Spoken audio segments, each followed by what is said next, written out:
여호수아서 7장 1절로 15절까지 말씀입니다. 본문이 길어서요. 제가 좀 빠른 속도로 읽어 나갈 건데요. 같이 한 목소리로 같이 읽도록 하겠습니다. 7장 1절부터 15절 말씀입니다. 이스라엘 자손들이 온전히 바친 물건으로 말미암아 범죄하였으니 이는 유다 지파 세라의 증손 삽디의 손자 갈미의 아들 아간이 온전히 바친 물건을 가졌습니다. 여호와께서 이스라엘 자손들에게 진노하시니라. 여호수아가 여리고에서 사람을 베델 동쪽 베다원 곁에 있는 아이로 보내며 그들에게 말하여 이르되 올라가서 그 땅을 정탐하라 하며 그 사람들이 올라가서 아이를 정탐하고 여호수아에게로 돌아와 그에게 이르되 백성을 다 올라가게 하지 말고 2-3천 명만 올라가서 아이를 치게 하소서. 그들은 소수이니 모든 백성을 그리로 보내어 수고롭게 하지 마소서 하므로 백성 중 3천 명쯤 그리로 올라갔다가 아이 사람 앞에서 도망하니 아이 사람이 그들을 36명쯤 쳐 죽이고 성문 앞에서부터 스바림까지 쫓아가 내려가는 비탈길에서 쳤으므로 백성의 마음이 녹아 물같이 된지라. 여호수아가 옷을 찢고 이스라엘 장로들과 함께 여호와의 궤 앞에서 땅에 엎드려 머리에 티끌을 뒤집어 쓰고 저물도록 있다가 이르되 슬프도소이다.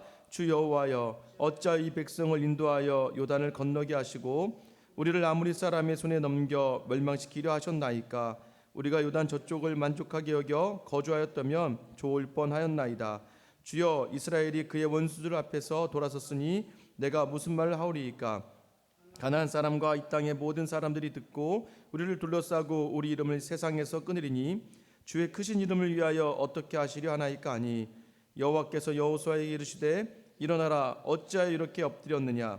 이스라엘이 범죄하여 내가 그들에게 명령한 나의 언약을 어겼으며 또한 그들이 온전히 바친 물건을 가져가고 도둑질하며 속이고 그것을 그들의 물건들 가운데에 두었느니라. 그러므로 이스라엘 자손들이 그들의 원수 앞에 능히 맞서지 못하고 그 앞에서 돌아섰나니 이는 그들도 온전히 바친 것이 됨이라. 그 온전히 바친 물건을 너희 중에서 멸하지 아니하면 내가 다시는 너희와 함께 있지 아니하리라. 너는 일어나서 백성을 거룩하게 하여 이르기를 너희는 내일을 위하여 스스로 거룩하게 하라. 이스라엘의 하나님 여호와의 말씀에 이스라엘아 너희 가운데 온전히 바친 물건이 있나니 너희가 그 온전히 바친 물건을 너희 가운데서 제하기까지는 내 원수들 앞에 능히 맞서지 못하리라. 너희는 아침에 너희의 지파대로 가까이 나오라. 여호와께 뽑히는 그 지파는 그 족속대로 가까이 나올 것이요 여호와께 뽑히는 족속은 그 가족대로 가까이 나올 것이요 여호와께 뽑히는 그 가족은 그 남자들이 가까이 나올 것이며 온전히 바친 물건을 가진 자로 뽑힌 자를 불사르되 그와 그의 모든 소유를 그리하여 이는 여호와의 언약을 어기고 이스라엘 가운데에서 망령된 일을 행하였음이라 하셨다 하라. 아멘. 오늘 말씀은요 영어죠. 네, 이제 One for all for one이라는 제목입니다. 이제 우리가 이 사총사, 삼총사라는 영화에서 이렇게 나오죠. 우리는 하나고 이제 한 명이 우리다. 뭐 이런 표현인데요. 오늘 말씀을 이제 우리가 같이 나누기를 원합니다. 저는 이제 어떤 영화를 굉장히 좋아하냐면요, 좀 이렇게 반전이 있는 영화를 굉장히 좋아합니다.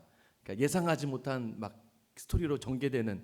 그러니까 드라마를 좀 잘 안 보게 되는 이유는 저희가 이미 드라마를 딱 보면 이제 거의 다 알지 않습니까? 요즘 드라마 뭐 이제 거의 뭐 정해져 있죠. 뭐 본부장님 나오고 뭐 어디 뭐 가난하고 힘든 이제 자매 하나 나오고 또 둘이 뭐 반대하는 부모님들 나오고 드라마가 좀 뭐 요즘에 뭐 거의 막장에 가서요. 하도 이제 사람들이 예측을 많이 하니까 전혀 예측하지 못하는 막 그런 것들도 만들어내서 더 흥미롭기도 하겠지만 거의 내용은 이제 뻔하게 가는 거죠. 우리 인생 가운데에서도 그런 것에 좀 더 호기심이 있죠. 근데 예수를 믿는다는 것 또한 하나님을 섬긴다는 것 또한 그러한 반전이 좀 있습니다. 주중에 이제 저에게 이제 카톡이 하나 왔어요. 어떤 카톡이었냐면요, 제가 가르쳤던 청년 제자 아이였습니다. 원래 믿음이 그렇게 좋지는 않아서 친구 따라와서 교회 왔다가 예수 믿고 그러다가 교회에 좀 잘 나오다가 이제 결혼을 하면서 교회를 안 나왔어요. 근데 그 친구를 제가 다시 찾아서 이제 교구를 맡고 있을 때 우리 권사님 한 분을 이제 그 친구를 케어할 수 있게끔 같이 했습니다. 이 친구가 어려움이 하나 있었는데 그것이 무엇이냐면 아이를 좀 가지고 싶었는데 아이를 가질 수가 없었어요. 그래서 그 아이를 가지기 위한 휴가를 또 내고 1년 정도를 아이를 가지려고 했으나 몇 번을 좀 이제 실패를 하고 큰 고통 가운데 좀 있었고요. 그래서 제가 가서 예배할 때마다 그 고통 속에 있었던 그 시간들을 함께 나누었습니다. 같이 눈물을 흘리고 했었고요. 근데 12월 달에 이제 제가 마지막 이제 그 순모임, 소그룹 모임을 할 때 그때 이제 마지막 예배니까 제가 참여를 했습니다. 해서 기도만 이제 해주고 나오면서 제가 그 친구에게 그렇게 얘기했나 봐요. 잘 될 거야. 제가 항상 잘하는 말 있지 않습니까? 요즘 제가 우리 성도님들에게도 듣지만, 서진아, 너 잘 될 거야. 너무 염려하지 마. 이 한마디를 이제 던지고 이제 제가 이제 교회를 떠나오게 됐죠. 근데 주중에 카톡이 하나 왔어요. 어떤 카톡이었냐면 이렇게 12주 된 태아 사진이 이렇게 딱 찍혀져 있고, 목사님이 기도해 주셔서 제가 이제 아이를 가졌고 12주가 넘어서 이제 목사님께 이렇게 연락을 드려요라고 얘기해 주는 그 카톡 하나는 굉장히 저의 마음을 또 굉장히 반전이죠. 계속해서 어려움 가운데 있고 힘든 가운데 있지만 또 하나 이런 반전이 있게 된다는 것, 그때는 참 좋죠. 여러분, 이게 삶에서 굉장히 예수를 믿으면서 주시는 반전이, 하나님의 반전은요 손해 보는 사람이 없습니다. 근데 세상의 반전은 손해 보는 사람들이 있고 이익을 보는 사람들이 있죠. 이기는 사람이 있으면 지는 사람이 있죠. 이 또 하나의 반전이 뭐냐 봤더니 제가 보니까 이렇게 코로나 사태로 교회가 어렵고 다들 힘들고 저희도 예배를 드리지 못해서 어려움 가운데 있고 하잖아요. 그런데도 불구하고 반전은 뭐냐면 제가 살이 엄청 많이 찌고 있다는 겁니다. 이렇게 어려움 가운데 이렇게 힘든 가운데 있는데 점점 몸무게를 잴 때마다 1kg씩 늘어나고 있는 거예요. 제가 이렇게 스트레스를 받아서 살이 찌는 건지 아니면 마음이 너무 편해서 찌는 건지, 이런 또 반전이 있으면 마음이 좀 불편해지기도 합니다. 오늘 본문의 말씀도요 동일하게 반전이 우리에게 나타나죠. 원하지 않는 상황의 반전이 오늘 본문에서 시작됩니다. 6장까지는요 너무나 놀라운 일들이 있었어요. 그죠? 막 요단강도 건넜고 적진 앞에서 할례도 행했고 또 여리고성도 무너뜨렸어요. 이스라엘의 사기가 하늘을 찌를 듯합니다. 그런데 오늘 본문 1절이요 전혀 다른, 우리가 6장의 여리고성을 무너뜨리고 진멸했던 것과는 너무 다른 전환이 1절에 시작되죠. 1절 말씀 한번 읽어볼까요? 시작. 이스라엘 자손들이 온전히 바친 물건으로 말미암아 범죄하였으니 이는 유다 지파 세라의 증손 삽디의 손자 갈미의 아들 아간이 온전히 바친 물건을 가졌음이라. 여러분, 본문에서 어떤 문제가 발생하냐면 하나님이 한 사람의 범죄를 강조하며 우리에게 시작하는 거예요. 그러니까 오늘 7장 딱 시작하면서부터 누가 지금 범죄를 했다라는 것을 딱 던지고 시작하는 거예요. 그러니까 우리 성경을 읽는 우리에게 이 결과를 미리 알려주는 거예요. 이게 어떤 일이 있었는지, 그리고 하나님이 뒤에 어떻게 해요? 하나님이 진노하셨다. 이 아간이 범죄를 했고 이것으로 말미암아 하나님이 진노하셨다.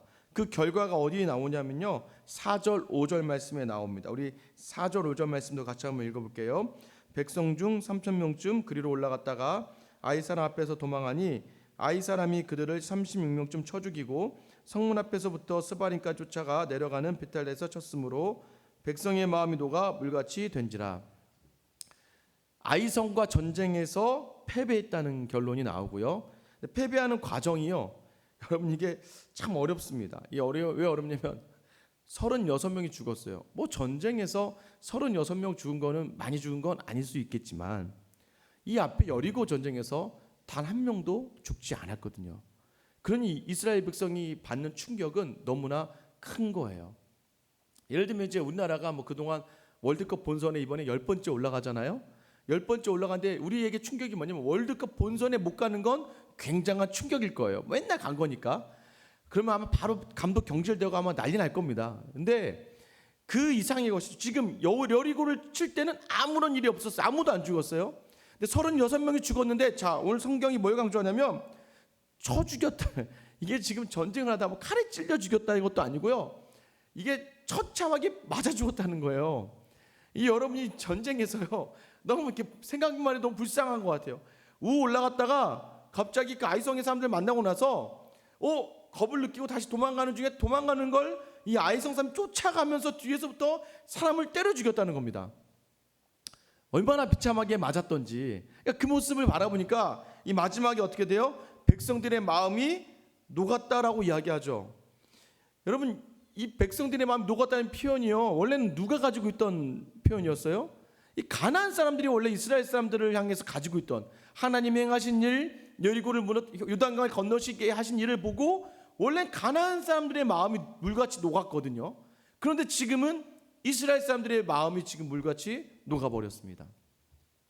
우리가 살아가면서요, 이런 일들을 경험할 때가 있죠. 내 뜻대로 되지 않고 내 마음대로 되지 않는, 오늘 이 아이성에게서 완전히 자존심이 상할 대로 상하는, 마음이 무너질 대로 무너져버린 이 패배를 경험하는 일들이 우리에게 있게 됩니다. 오늘 혹여나 이 가운데 또 이 말씀을 듣는 성도분들 가운데 오늘 주어진 상황으로 말미암아 내 마음이 이렇게 녹았다라고 느낄 만한 여러분에게 오늘 이 말씀이 회복이 될 수 있기를 주님의 이름으로 축원합니다. 이 진노의 이유가 뭐라고 얘기했어요? 이 진노의 이유가 아까 1절 말씀에 뭐라고 얘기했습니까? 아간이 범죄했다라고 이야기하죠. 이스라엘 자손들이 온전히 바친 물건으로 말미암아 범죄하였으니 이는 유다 지파의 아간이 온전히 바친 물건을 가졌기 때문에 이스라엘 하나님께서 진노하셨다라고 이야기합니다. 여기서 말하는 아간의 범죄를요, 이 범죄라는 단어가 이게 히브리어로 말이라는 단어인데요, 이 단어는 보통 언제 사용하냐면요, 남편이 아내를 배신하고 외도했을 때, 또는 아내가 남편을 배신했을 때, 그러니까 음행을 행했던 범죄에 대해서 사용했던 단어예요. 그럼 결국은 무엇을 얘기하냐면 지금 이 아간이 하나님을 배신했다, 하나님과의 관계를 배반했다는 것을 이야기하는 거예요. 그 배반했다는 이유를 뭘 얘기해요? 온전히 바친 물건을 아간이 가졌다라는 것이죠. 이 온전히 바친 물건이라는 단어가요, 오늘 우리가 읽었던 1절부터 15절 중에 몇 번이나 등장한 줄 아세요? 1절 말씀에 2번 등장하고요, 11절, 12절, 13절, 15절에 계속해서 온전히 바친 물건을 이 이유에 대해서, 하나님이 진노하신 이유, 아간의 범죄를 딱 지적하면서 온전히 바친 물건을 그가 취하였다는 것이죠. 왜 이것이 문제가 됩니까? 여호수아서 6장 18절 말씀에 여리고를 점령할 때 하나님 주신 명령이 있습니다. 경고가 있는데 무엇이냐면 너희는 온전히 바치고 그 바칠 것 중에서 어떤 것이든지 취하여 너희가 이스라엘 진영으로 바치는 것이 되게 하여 고통을 당하게 되지 아니하도록 오직 너희는 그 바친 물건에 손대지 말아라. 여리고 전쟁에 있어서 모든 사람을 다 죽이는 것뿐만 아니라 거기 나오는 은과 금과 모든 것들을 다 하나님께 바치게끔, 이건 온전히 하나님께 바치라라고 하나님이 명령을 주셨어요. 사실 이 이후로부터는요, 아이성 이후로부터는 하나님이 취하라고 하세요. 니네가 취해라. 그러나 처음 이 여리고의 처음 것은 하나님께 바쳐라라고 이야기하는데도 불구하고 이 아간의 범죄는 자기 것을 취했다는 것이죠. 이것이 바로 하나님이 명령한 그 경고를 어겨버리게 된 것이죠. 근데 오늘 아간이 어떤 사람이길래 이 짓을 했을까요? 오늘 본문 1절에 보셨으면 아시겠지만 아간은요, 어떻게 소개합니까? 이렇게 소개하는 사람이 여호수아서에 별로 없어요. 유다 지파였고요, 세라의 증손이고요, 삽디의 손자고요, 갈미의 아들이래요. 여러분, 이게 지금 강조하는 게 무엇이? 족보를 이렇게 네 대나 이렇게 올려놓은 이유가 뭐예요? 유력한 집안의 자식이라는 거예요. 유력한 집안의 자식이에요. 근데요, 이 엘리트 집안의 이 사람이요, 하나님께 드려야 될 물건을 훔쳤는데 어떤 물건이냐면 7장 21절에 보면은요, 어떻게 표현되냐면 시나이산의 아름다운 외투 한 벌, 그 다음에 은 200세겔, 무게가 50되는 금덩어리 하나. 아마도 이 시나이산의 외투라는 표현이 뭐냐면 그 당시에 보통 왕들이 많이 입었던 옷이거든요.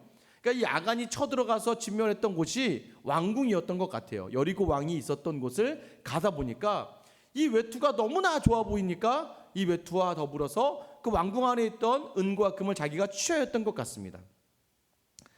이 아간이요, 가난하지도 않았어요. 우리가 이제 다음 주에 보겠지만 7장 24절에 보면요, 그가 엄청나게 많은 소유를 원래 가지고 있었어요. 그런데 그 탐나, 그 욕심, 그 자신이 그 하나 요거 큰 것도 아닌 것 같은데 이것을 욕심내어 취했다가 지금 이스라엘에 진노를 내리게 되는 것이죠. 그러면 패배가 그 결과물이라면 하나님이 진노하셔서 이들에게 주셨던 마음이 무엇일까요? 2절과 3절 말씀인데요, 여호수아가 여리고에서 사람을 베델 동쪽 베다운 곁에 있는 아이를 보내며 그들에게 말하 이르되 올라가서 그 땅을 정탐하라 하며 그 사람들이 올라가서 아이를 정탐하고, 정탐을 했습니다. 그 사람들이 돌아왔어요. 3절이죠. 그에게 이르되 백성을 다 올라가게 하지 말고 2-3천 명만 올라가서 아이를 치게 하소서. 그들은 소수이니 모든 백성을 그리로 보내어 수롭게 하지 마소서 하므로. 2-3천 명이면 된다. 지금 여러분 이제 나중에 우리가 이제 아이성이 점령당하는 8장에 가면요 12,000명을 죽입니다. 12,000명을 죽였다는 것은 결국 그 안에 장정이 한 3,000명 정도 있다는 얘기거든요. 근데 또 중요한 건 이 아이성은요 산지에 있어요. 높은 산 쪽에 있고, 또 하나는 무엇이냐면 이 아이성 사람들은 다 거인족입니다. 거인족. 그러니까 결국 뭐냐면 이 사람들이 지금 이 사람들의 마음 가운데 뭐가 있냐면 아간의 범죄라고 하지만 이 사람들 마음속에도 동일하게 어떤 마음이 있냐면 하나님 어떤 마음을 주시냐면 교만한 마음을 주시는 거예요. 저기 한 3,000명만 보니까 3,000명만 보내면 될 것 같아요. 그리고 3,000명 정도 보내줘. 지금 여리고를 무너뜨린 것이 마치 이제 우리가 이렇게 할 수 있습니다라고 얘기하는, 지금 주어가 자꾸 우리예요. 주어가 여기 지금 표현 안 돼 있지만 이 2절과 3절의 주어는 우리가 올라가서 우리가 치면 될 것 같습니다라고 이야기하고 있는 거예요. 뭐가 문제인가요? 여러분, 하나님의 사람은요 하나님께 물어야 돼요. 하나님의 음성을 들어야 돼요. 맞죠? 하나님의 사람은 어떤 일에서든지 하나님께 물어봐야 됩니다. 답이 없으면 그것도 응답이에요. 하나님이 아무런 답을 주시지 않으면 그것 또한 응답인 거죠. 그런데 지금 여지껏 여호수아와 모세는요 항상 무슨 일을 할 때마다 하나님의 음성을 들었어요. 맞죠? 그런데요 오늘은요 묻지도 않고 이 정탐한 사람들의 말만 듣고 여호수아가 3,000명 정도 보내고 말았습니다. 이게 바로 지금 어쩌면 오늘 우리가 경험하고 있는 것이죠. 코로나 사태를 주면서 처음에 많은 나라들이 쉽게 생각하고 아무렇지 않게 생각했다가 지금 난리가 났죠. 한국도 우리도 약간 그런 면이 없잖아 있고, 또 미국이나 지금 유럽도 이 코로나 사태 우습게 생각했다가 지금 전부 다 지금 난리가 나서 오히려 지금 이제 우리나라를 향해서 이제 도와달라고 하는 판이 되어버리고 말았습니다. 그런 마음들을 하나님께서요 패배의 결과전에 주신다는 거예요. 왜요? 범죄했을 때는 하나님을 등졌을 때 가장 큰 문제가 뭐냐면 하나님의 음성을 들을 생각도 하지 않고 하나님의 음성이 들리지도 않는다는 거예요. 이게 바로 하나님을 믿는 사람들에게 주시는 하나님의 가장 큰 처벌 중에 하나입니다. 하나님의 음성을 들어야 되는데 들을 수 없었다는 것이죠. 교만해지죠. 여러분 그거 아세요? 이제 아까 제가 축구 얘기를 잠깐 했지만 이 월드컵에 징크스가 있다고 합니다. 뭐냐면요 그 전년도 우승팀이 그 다음에 예선 탈락을 한다는 거예요. 2006년에 독일 월드컵 때 이탈리아가 우승했는데 2010년 때 예선 탈락했고요. 2010년 때 스페인이 우승했는데 2014년에 탈락했고요. 2014년에 독일이 우승했는데 2018년에 우리나라 때문에 독일이 예선에서 탈락했죠. 아니 왜 우승국들이 탈락을 할까? 이러면서 뭐가 없어졌냐면 예전에는 우승국은 다음번 월드컵 때 자동 출전이 있었는데 이제 우리나라 이제 2002년을 기점으로 이런 게 완전히 없어져 버렸대요. 왜냐하면 이 우승팀들의 징크스는 왜 일어나느냐 봤더니 이게 한번 우승을 하면 그 다음에 예우를 해줘서 자동으로 본선에 오게 해주니까 4년 동안 준비를 안 하는 거죠. 왜요? 자동으로 가니까 뭐 경쟁할 틈도 없고 또 우승했던 사람들에 대한 예우, 이 사람들이 우승했던 멤버들이니까 4년이라는 시간이 적지 않은 시간인데 그냥 다 예우 차원에서 감독과 더불어서 다음 그 월드컵 때 올라가다 보니까 뭐가 문제가 됩니까? 다른 팀들은 어떻게든 이 팀을 잡으려고 분석을 하고 준비를 해서 나오는데 오히려 이 팀은 그냥 뭐 편안하게 준비해서 왔다가 결국 다 예선 탈락을 당하니까 이제 전년도 우승팀에 대해서 우승에 대한 혜택이 주어지지 않는 거죠. 사실 이들에게 가장 큰 문제는 무엇이었어요? 교만이에요. 자신들이 우승했던 멤버였기 때문에. 그래서 이제는 아예 주지 않는다는 것이죠.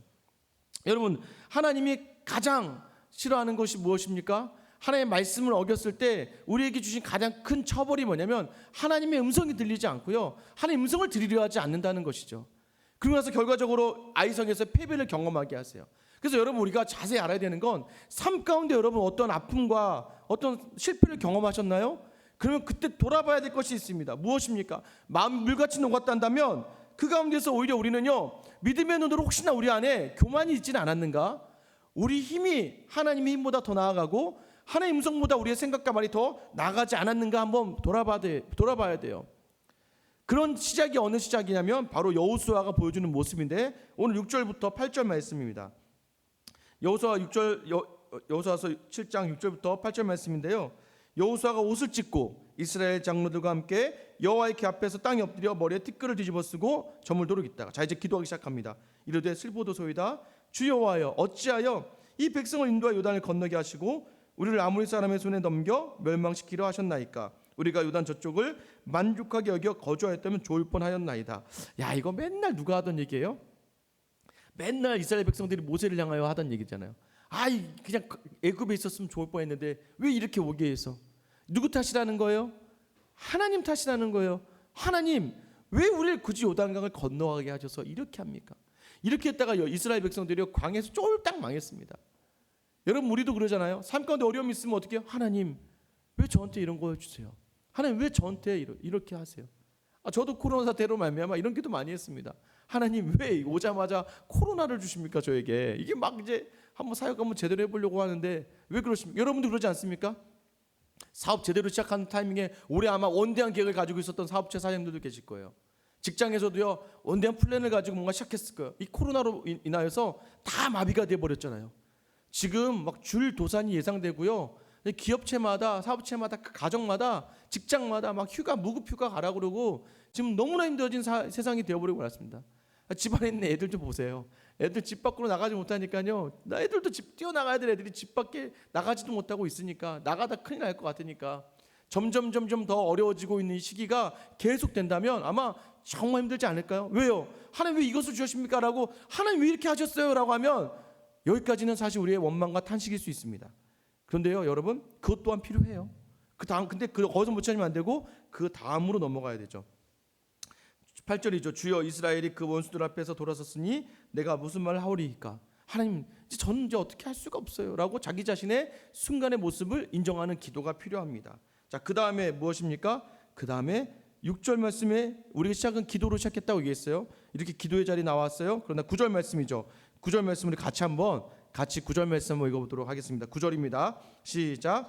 가나안 사람과 이 땅의 모든 사람들이 듣고 우리를 둘러싸고 우리 이름을 세상에서 끊으리니 주의 크신 이름을 위하여 어떻게 하시려 하나이까 하니. 자 이제는요 이렇게 나가는 거예요. 하나님 그러면 가나안 사람들이 이 땅의 모든 사람들이 지금 이걸 듣고 우리를 우습게 여길 텐데 우리의 이름을 끊으려 할 텐데 그럼 우리를 위하시는 하나님의 이름이 어떻게 되려고 그러십니까? 라고 하면서 마지막 어디로 합니까? 하나님을 향하는 거예요. 하나님의 영광이 가려지면 안 되지 않습니까? 하나님 이름이 땅에 떨어지면 되지 않습니까? 주님 어떻게 하면 되겠습니까? 라고 다시 이제서야 여호수아가 하나님께 물어요. 그래도 하나님은 이 자리를 귀하게 여기시는 거죠. 10절 말씀에 드디어 이러한 가운데 하나님의 음성이 들리죠. 여호와께서 여호수아에게 이르시되 일어나라 어찌하여 이렇게 엎드렸느냐. 여러분 우리가요 자녀들 키워보시면 알겠지만 언제 이 아이들이 뭐 잘못을 했어요. 근데 아이들 잘못하다가 하였다고 하더라고요. 그래도 용서할 때가 있죠. 언제입니까? 죄송해요 잘못했어요 하면 혼낼 수가 없잖아요. 그죠? 아이 키우다가 아이가 죄송해요. 근데 아이가 그 죄송해요 말을 안 하고 자꾸 변명을 대고 막 이유를 대고 핑계를 대려고 하고 막 오히려 막 엄마 아빠에게 화를 내니까 더 혼내는 거죠. 그런데 그때 그냥 죄송해요 엄마 아빠 죄송해요 하면 다 끝나지 않습니까? 오늘 하나님이 원하시는 모습이 바로 이런 모습이에요. 혹여나 우리 마음인데 마음이 녹아질 정도의 실패를 경험했습니까? 신앙의 사람은요 그것을 다른 사람 탓이 아니고 하나님 탓이 아니고 내 자신을 돌아보며 하나님께 다시 서는 자리로 가야 돼. 하나님 어떻게 하면 될까요?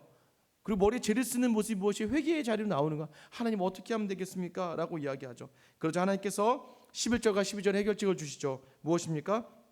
너희 중에 이스라엘이 범죄했다. 자 보세요 여러분. 11절 시작이 이스라엘이 범죄하여예요. 원래 누가 범죄했어요? 아간이 범죄했잖아요. 아간이 범죄했는데 하나님은 1절에서도 마찬가지였어요. 이스라엘에게 진노하셨다라고 얘기해요. 아니 아간이 한 명 범죄했는데 하나님 이스라엘로 보신다는 거예요. 이것은 무엇입니까? 하나님은요 공동체를요 한 사람 한 사람 따로 본다고 하시는 게 아니라 하나님 공동체 전체를 하나로 본다는 거예요. 한 사람이 잘못하면 공동체 전체가 잘못한 거고 한 사람이 잘하면 공동체 전체가 잘하는 것으로 본다는 것이죠. 다 똑같다는 걸 얘기하는 겁니다. 다 똑같다는 거예요.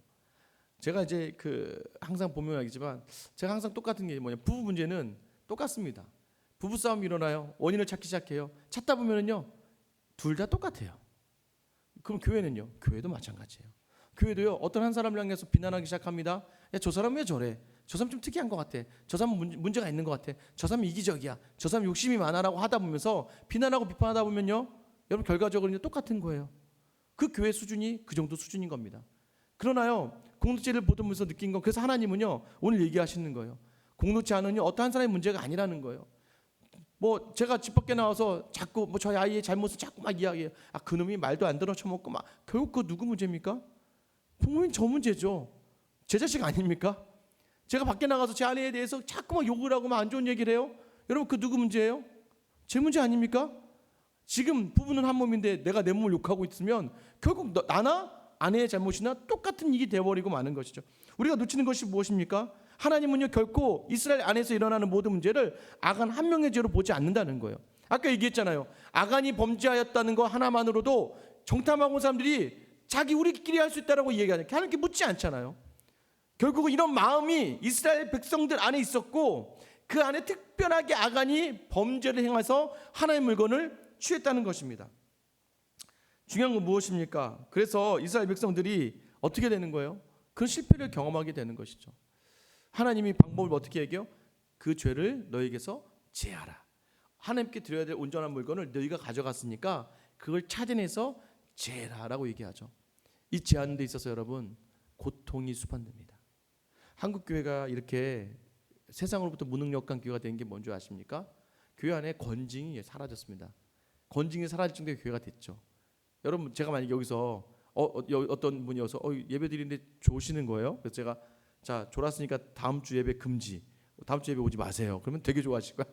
나 다음 주 예배 안 가도 된다. 되게 좋아하실 거예요. 그리고 제가 심지어는 막 예배 시간에 너무 떠드셔가지고는 예배 시간 너무 떠들어서요, 다음 주부터 예배 나오지 마세요. 그러면 어떻게 하시겠어요? 저를 보면서 목사님 죄송합니다. 제가 정말 예배 시간에 떠들어서 정말 죄송한, 이렇게 하겠습니까? 절대 그러지 않습니다. 다른 교회 가면 되지 뭐. 교회가 여기 하나 있나? 다른 교회 가면 되지. 여러분 한국 교회가요 건징을 할 수 없어요. 이 건징의 문제, 죄를 진멸하고 확인하고 가야 돼요. 고린도 교회에게 바울이 이야기한 그 이야기가 무엇입니까? 너희 안에 여전히 이런 많은 문제들이 있음에도 불구하고 너희가 말도 안 되는 은사와 그냥 겉에 덮는 사랑으로 대충대충 넘어가다 보니까 교회에 더 큰 문제가 일어나는구나 라고 이야기하는 거죠. 그러나 그런 권징을 하고 권면을 할 때 가장 중요한 사랑을 놓치지 말아라 하는 것처럼, 오늘 하나님과의 관계 회복되기 위해서 너희 안에 일어났던 모든 문제들의 중심, 온전히 바친 물건을 찾아내서 제하라 라고 얘기하니까, 제하다 보니까 결국엔 아간이 드러나게 되고 아간의 가족이 진멸당하게 되는 것이죠. 결국 제비 뽑는 일들을 통해서 아간을 찾아내기 시작합니다. 여러분 아간이요 우리일 수도 있다는 생각을 여러분 해보셨습니까? 아간의 범죄가 저는 이해가 돼요. 40년 광야 생활을 했습니다. 그 젓갈 꿀이 흐르는 땅에 들어왔어요. 여리고라고 하는 넉넉하고 풍요로운 성을 받고 점령한다고 봤더니 너무나 좋은 물건이 있는 거죠. 시날산의 외투, 은 200세겔, 금 500세겔의 금덩이. 아마 이런 욕심이 좀 들었을 거예요. 요거 정도는 되겠지. 여러분 우리가 신앙생활 하다가도 우리도 그럴 때가 있어요. 하나님 앞에서요 요거 정도면 되겠지. 여러분 이런 문제 속에서 어떤 일이 일어납니까? 신약에도 여러분 마찬가지예요. 신약에서도요 어떤 동일한 일이 있습니까? 여러분 사도행전 5장에 보면은요 아나니아와 삽비라가 나옵니다. 여러분 이들이요 하나님께 드려야 될 것들을 온전히 드리지 않고 반절만 드렸어요. 반절만. 바나바는요 온전히 드리면서 칭찬받는 사람이 됩니다. 그걸 보다 보니까 아나니아와 삽비라가 자기들 것도 드리기로 작정을 했어요. 근데 베드로가 물어봐요. 5장에 베드로가 야 아나니아 다 드린 거야? 그랬더니 다 드렸다고 얘기해야죠. 우리 다 드린 거예요. 그러자 베드로가 5장 3절에부터 이렇게 얘기합니다. 베드로가 그를 보면서 이렇게 얘기합니다. 사탄이 내 마음에 가득하여 네가 성령을 속이고 땅값 얼마를 감추었느냐? 땅이 그대로 있을 때에는 내 땅이 아니며 판후에도 내 마음대로 할 수 없더냐? 어찌하여 이를 내 마음에 두었더냐? 사람에게 거짓말한 것이 아니요 하나님께로다. 그리고 이 말과 함께 아나니아가 죽임을 당하고 3시간 후에 삽비라 아내가 옵니다. 아내가 또 물어봐요. 온전히 바쳤냐? 온전히 바쳤다. 그러자 그 자리에서 또 죽임을 당합니다. 여러분 이게 말이 안 되는 거죠. 재산의 절반을 바쳤다고요. 여러분 재산의 절반 바칠 수 있습니까? 재산의 절반을 바쳤는데도 죽임을 당해요. 왜요? 지금 초대교회가 시작됐어요. 이 여호수아서와 또 동일합니다. 가나안에 이제 막 성전을 향한 하나님의 땅을 쟁취하는 일이 시작됐어요. 성령의 역사를 통해서, 성령의 임재를 통해서 초대교회가 이제 시작되고 부흥의 역사가 막 일어나기 시작해요. 그 과정 가운데에서 이 과정 가운데 반드시 짚고 넘어갈 게 무엇이냐면 단 한 사람이라고 하는 공동체 누가 욕심이 일어나고 또는 하나님을 속이는 이 과정 속에서요 성령을 속이는 일이 일어나면 되지 않는 거예요. 하나님이 이 초대교회의 부흥 속에서 제일 먼저 짚고 넘어가는 것이 무엇이냐면 정직한 마음이에요. 하나님 앞에 정직하고 하나님께 온전한 순종을 원하시는 거예요. 이 순종하지 않는 한 사람으로 말미암아 공동체가 무너질 수 있다는 경각심을 주기 위하여 아나니아와 삽비라가 아무리 재산의 절반을 바쳤지만 그들의 거짓말로 말미암아 그들이 다 드리겠다고 말을 선언했으니까 믿음으로, 그러나 드리지 않는 것으로 말미암아 하나님이 그들을 치심으로 초대교회의 본보기를 보이시는 거예요. 그래서 하나님이 처음부터 반절 가져오라고 하지 않았어요. 그냥 처음부터 아마 나와서 제가 재산의 절반을 드리겠습니다 했더라면 아마 엄청난 칭찬을 받고 엄청난 인정을 받을 수 있었을 거예요. 하나님은 거지가 아니시거든요. 하나님은요 뭘 원하시는 거예요? 우리가 얼마 드리고 얼마 헌금을 하고 얼마나 교회 많이 봉사하고를 원하지 않으세요. 하나님 원하시는 건 정직한 마음, 순결한 마음, 과부의 두 렙돈, 하나님 이것밖에 드릴 수 없어요. 그는 하나님 제가 최선을 다할게요 라고 하는 그 하나님을 향한 온전한 순종을 원하시는 것이죠. 하나님이 아간의 범죄와 이스라엘의 범죄를 거기에 보시는 겁니다. 작은 것 하나부터 시작되는 공동체 균열을 하나님께서 여기 왜요? 이제 전쟁 바로 시작해야 되거든요. 하나님의 성전에 있어서 교회는 어떻게 나가야 됩니까? 온전하게 하나가 되어 나가야 되는 거예요. 그때에 하나님께서 그 공동체 통하여 하나님의 일을 행하시는 것이죠. 그래서 여호수아 같은 사람이 필요합니다. 왜요? 여호수아는요 바로 그 상황을 직감하고요 함께 기도하러 나와요. 기도하러 나와서요 함께 원망하고 탄식하지만 결국 하나님께 묻습니다. 하나님 어떻게 하면 될까요? 그래서 이 여호수아가 누구의 예표입니까? 예수 그리스도의 예표잖아요. 여호수아, 호세아, 이사야, 예수 다 똑같은 이름의 뜻이라니까요. 하나님만이 구원이시다. 여호수아는요 오직 여호와만이 구원이시라는 확신을 가지고 하나님 앞에 나오고요. 예수 그리스도도 마찬가지죠. 오직 하나님만이 구원이시셔서 자신의 모든 십자가의 짐을 감당하심을 말미암아 우리 공동체를 교회를 회복시키시는 역할을 하시지 않습니까? 오늘 교회 여러분은 어떤 사람입니까? 여러분 아간과 같은 사람으로 서 계십니까? 아니면 여호수아 같은 사람으로 서 계십니까? 이 아간하고요 굉장히 대조적으로 보여지는 인물이 한 명 있는데 그가 누구인 줄 아세요? 바로 라합이죠. 라합은요 죽어야 될 여리고 여인이었어요. 그런데 그 여인이요 아간과 다르게 목숨을 내어 바치는 믿음의 고백을 합니다. 그러자 그의 가족과 그에 속한 집이 다 살림을 받죠. 근데 반대로 여러분 아간은요 유대의 유력한 지파였음에도 불구하고 불순종으로 말미암아 욕심을 내는 것으로 말미암아 그의 가족이 다 진멸을 당하고 맙니다. 여러분은 어떻습니까? 작은 나의 신앙에 내가 합리적으로 생각하고 논리적으로 생각했던 세상의 생각 이 정도면 되겠지, 이 정도는 모를 거야 라고 생각했던 여러분 우리 신앙에 온전하지 못한 헌신들 순종들로 말미암아 여러분 그것이 여러분의 가정을 무너뜨릴 수 있고 여러분의 교회를 무너뜨릴 수 있다는 거예요. 뭐 한 주 정도 뭐 공부하면서 안 나갈 수 있겠지 뭐. 여러분 코로나 사태로 말미암아 영상으로 예배를 드리니까 뭐 대충 뭐 다 예배 안 드리는데 뭐 예배 안 드려도 되겠지 하다가 가정의 예배가 무너지는 거예요. 근데 여러분 어떤 분들은요 이 예배를 사모하는 마음으로요 정말 경건한 마음으로 준비하고요 비록 텔레비전으로 예배 드리지만 예배를 드리면서 같이 앉아서 예배 드리는 그 모습. 지난주 주중에요 집사님 한 분 오셔서 정말 2주 정도를 집에서 텔레비전 이렇게 틀어놓고 보니까 안 믿는 남편이 볼 때도 참 안타까워. 처음 이제 한심하고 뭐 애들 데리고 뭐 하는 짓이 앉아가지고 거기서 막 뭐 다 입고 막 딱 들으니까 미친 거 아니야? 뭐 이렇게 생각할 수도 있겠죠. 근데 1주, 2주, 2주를 그렇게 예배 드리니까 남편이 와서 그러더라는 거 집사님께, 야 내가 나중에 정말 회사에 아무것도 안 바쁘면 내가 니네 교회 같이 가줄게. 내가 9시 예배 내가 같이 가준다. 야 여러분 코로나 이 사태 속에서요 전도가 되는 거예요. 제가 놀랐습니다. 하나님이 하시는 방법은 우리랑 반전이 있는 거죠.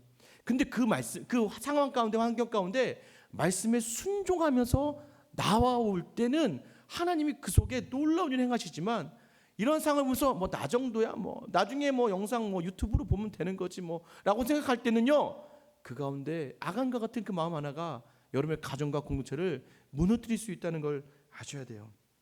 여러분은 이런 아간과 같은 사람으로 서길 원하십니까? 여호수아와 라합과 같은 믿음의 사람으로 서길 원하십니까? 교회에는요 그래서요 교회는 이런 여호수아와 같이 라합과 같이 믿음으로 서는 사람이 필요합니다.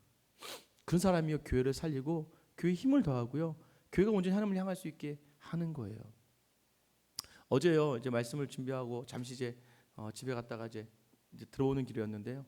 권사님 한 분이 교회 오셨어요. 우리 교회에서 이제 나이가 제일 많으신 권사님이죠.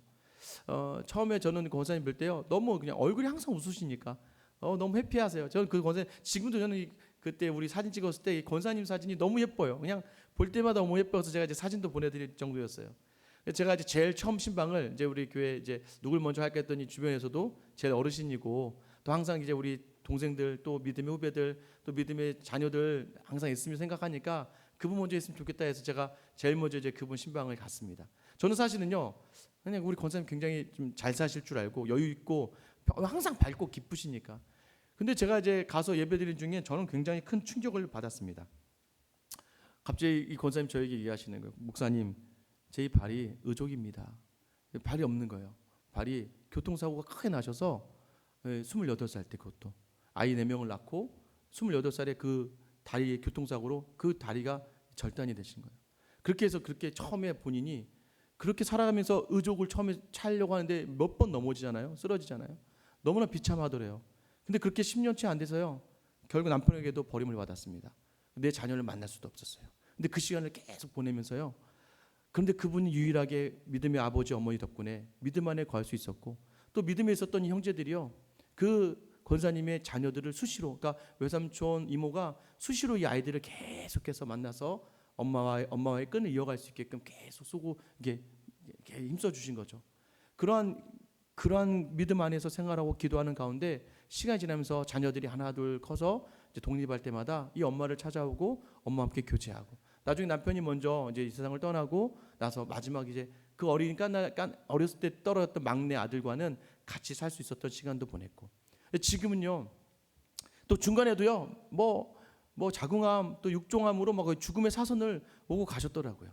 그러면서 저에게 항상 하시는 말씀이 그러면서도요 내내 하시는 말 저는 목사님 저는요 우리 예수님으로 살아요. 목사님 저는 그 수술한 이후부터는요 매일매일 감사가 넘쳐요. 저는 매일매일 기뻐요. 저는 무엇이든지 행복해요. 지금도 하나님이 다 갚아주셨어요. 자녀들이요 수시때때로 뭐 요즘에 코로나 때 못 나가시니까 막 배달로 막 계속 먹을 거 뭐 아이스크림 수시로 또 손주들까지 와서 할머니 잘 있는지 없는지 계속해서 자기는 너무나 풍요롭다는 거예요. 그래서 매일매일 자녀들이 주는 제가 볼 때는요 자녀들이 부어주는 그 용돈 같은 거 다 모아서 다 헌금만 하시는 것 같아요. 제가 볼 때. 그리고 단 한 번도 빠지시 매번 다음 세대 우리 아이들 위해서 또 우리 아이들 볼 때 제가 어제 이제 집사님 만나서 얘기하다 보니까 그 권사님이 아이들만 보면 이렇게 돈도 주시면서 맛있는 거 먹으라고 하고 해줬다 그러더라고요. 그러니까 교회에 오면 너무 좋다는 거예요. 다음 세대 아이들 보면 너무 행복하고. 그런데 여러분 저는 정말 한 번 이런 정도의 정말 저 같았으면 감당하기 어려운 그 상황을 권사님 어떻게 버텨냈을까. 그런데요 믿음으로 예수를 만나고 예수와 함께 동행하고 예수와 함께 살아내니까 지금 그 이외의 모든 상황들조차도 다 하나님 앞에서 감사로 받아낼 수 있었던 거예요. 감사로 받다 보니까 이 예배하면 잠시 와서 여기에서 기도하시는데요 예배드리지 못하는 그 마음의 어려움 예배 나오지 못하는 그 힘든 것들을 막 토해내시더라고요. 잠시 기도하시는데도. 그러면서 한 달 동안 예배에 나오지 못했으니까 본인 나름대로 그걸 다 세신 거예요. 그래서 세셔서 저한테 오셔서 목사님 저 이게 헌금인데요 목사님 혹시 제가 계산을 좀 해주셔서 제가 혹시 이거 제가 오락가락한다 요즘에 막 손이 계속 떠시고 한데 어제 그 발로 오신 거예요. 막 이렇게 막 쩔뚝쩔뚝 거시면서 막 몸 흔드시면서 오신 거예요. 오셔서 그 헌금 주시면서 목사님 혹시 내가 이거 계산 잘못했을 수도 있다. 그러니까 이거 정확히 세서 내가 혹시 한 주 빠져 잘못 계산했으면 얘기해달라고 내가 다시 채워놓겠다고. 그러면서 또 그 와중에 또 저한테도 목사님 너무 힘드시죠? 목사님 여기 혼자 지금 이렇게 와서 하는데 너무 힘드시면서 저에게도 막 이게 점심거리라도 드시라고 이렇게 봉투 하나 주시고 가시는데 오히려 제가 챙겨드리고 저보다 더 몸도 연약하신데 여러분 그러면요 이 목사로서는 어떤 마음이 들까요? 여전히 교회를 위해 걱정하시고 여전히 교회를 생각하시고 여전히 교회 성도들 만나면 기쁨으로 여기시고 교회 예배 자리를 사모하는 그 마음 가운데는 권사님 보면서요 마음이 살아나는 거예요. 내가 더 잘하고 내가 더 열심히 하고 내가 더 정직하게 해야지. 여러분 예수를 만나면요 예수를 만난 사람은 이렇습니다. 하나님을 향한 예수로 말미암아 교회 공동체를 향하여서 무엇 하나라도 더 정성껏 무엇 하나라도 마음껏 무엇 하나라도 교회를 생각하는 마음이 있는 그분을 통해서 교회는 살아나는 것이죠. 저는 여러분이 이런 귀한 하나님을 경험하고 예수님을 경험한 공동체를 위하여 하나님을 위하여 하나님 영광을 위하여 여호수아처럼 라합처럼 정직하고 목숨을 걸고 결단하며 나올 수 있는 하나님의 사람 되기를 간절히 소망합니다. 이런 사람을 통하여서 하나님은 그 교회를 회복시켜 주시는 거예요. 그러면서 권사님 얘기하시는 거예요. 목사님 잘 될 거라고. 저는요, 제가 잘 될 거라고 얘기한 얘기를 우리 성도님에게도 많이 듣게 되는 거예요. 그러면 어떻게 됩니까? 살아나는 거죠. 살아나는 거죠. 이 세상 살아가는 것이요, 마음 먹고 되지 않습니다. 내가 바라는 것처럼 되지 않습니다. 마음이 물같이 녹을 때가 많습니다. 그런데 왜 그렇습니까? 우리의 욕심이라는 것을 여러분 발견하셔야 돼요. 우리의 자만과 교만을 발견하셔야 돼요. 우리의 작은 하나님 앞에서 불순종을 발견하셔야 돼요. 그래서 다시 한번 하나님께로 돌아올 때 하나님은 언제든지 우리를 맞이해 주시고 반겨주시고 이끌어 주시면서 여러분이 아무리 삶에 찌드는 상황이라 할지라도 예수 그리스도로 말미암아 회복시켜 주셔서 여러분으로 말미암아 우리 교회 한 사람 한 사람 살아나고, 여러분으로 말미암아 주변 사람들이 살아나고, 여러분으로 말미암아 권사님이 딱 마지막, 권사님 노년에 가질 거 다 가지셨네요. 막 웃으시면서 제가 아쉬운 게 하나도 없습니다 그러더라고요. 부족한 게 하나도 없다 그러시더라고요. 그러면서 마음껏 나눌 수 있고 마음껏 섬겨서. 그래서 제가 오래 사시라 그랬습니다. 왜냐하면 오래 살아서 계속해서 우리 교회 전통도 없고 뭐 역사도 짧은데 뭐 권사님 우리 교회 역사와 전통에 권사님 계셔야겠네요. 그건 저도 권사님 건강 위해 기도할게요. 여러분, 이런 게 바로 여호수아와 라합과 같은 사람 아니겠습니까? 저는 우리 교회가 정말 그러한 분들로 넘쳐나고 넘쳐나서요, 정말 우리가 세상을 담고 세상을 살리는, 그래서 정말로 하나님께만 영광을 돌리며 하나님 나라를 이루어 나갈 수 있는 귀한 공동체가 될 수 있기를 예수님의 이름으로 축원합니다. 우리 시간 같이 한번 찬양할까요? 우리가 계속 무너지고 넘어집니다. 오늘 주여 우린 연약합니다, 이 찬양을 하실 건데요, 계속해서 무너지고 넘어지고, 여러분 혹시 오늘 이 말씀 듣다가 생각나는 여러분의 죄가 있거든, 혹시 하나님 앞에서 온전한 내 삶을 드리기 했으면서도 부족했던 부분들이 있다면, 우리 하나님은요 머리에 죄를 뒤집어 쓰고 와서 회개하는 것만으로도 용서해 주시는 분이세요. 우리 하나님은요 나와서 하나님 나는 어떻게 할까요? 저는 어떻게 하면 좋겠습니까? 이 묻는 것만으로도 이미 일어나라. 왜 너희가 그러고 있냐? 너 그런 존재 아니야. 내가 너 때문에 예수를 십자가에 달리게 하신 이유는 네가 그런 존재가 아니라 너는 귀한 존재다. 오직 우리가 하나님 죄송해요, 하나님 우리가 하나님 앞에 다시 서기 원해요, 이 기도만으로도 우리를 위하여 다시 한번 서신 하나님이십니다. 오늘 시간 우리 찬양하면서요 우리 연약함을 고백하고 우리 삶 가운데 일하실 주님을 기대하며 나아갔으면 좋겠습니다. 우리 시간 같이 한번 찬양할까요? 주여 우린 연약합니다.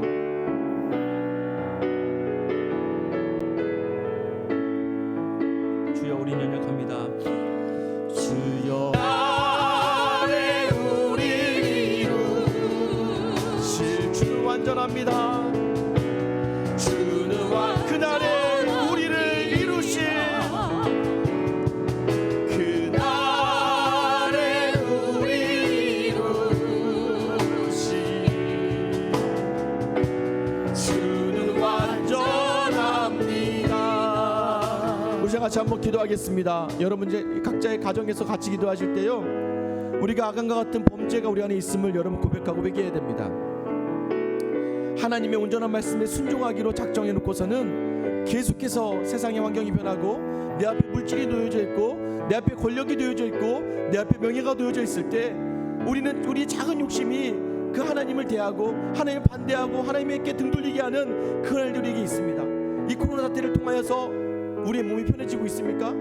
여러분 그러면 회개하셔야 돼요.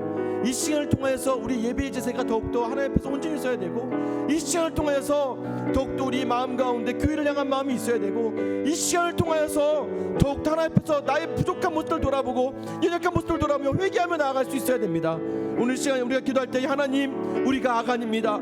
하나님 우리가 이스라엘입니다. 우리가 범죄하였습니다. 이 상황과 사태를 바라보면서 남을 비판하고 판단하는 사람이 아니라 나의 죄를 돌아볼 수 있는 시간이 되어서 여호수아와 같이 하나님께 무릎으로 나아가고 하나님께 여쭐 수 있는 사람 되게 하여 주시고, 오늘 하나님께 물어보시기 바랍니다. 하나님 내 마음이 무너져 있다면 하나님 내가 어떻게 해야 됩니까? 라고 물어보시기를 소망합니다.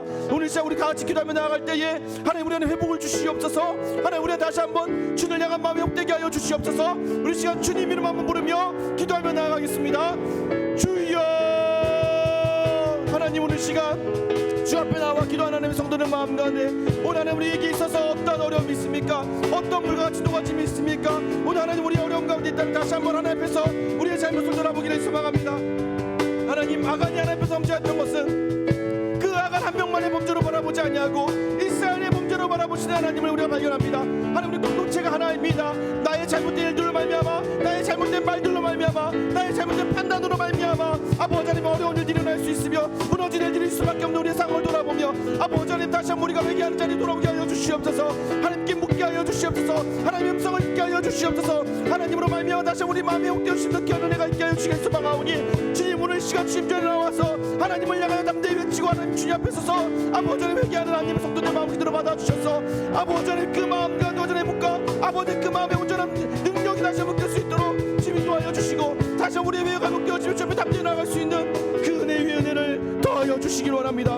아버지 하나님 주시옵소서. 하나님, 여전히 우리의 삶이 아간과 같음을 고백합니다.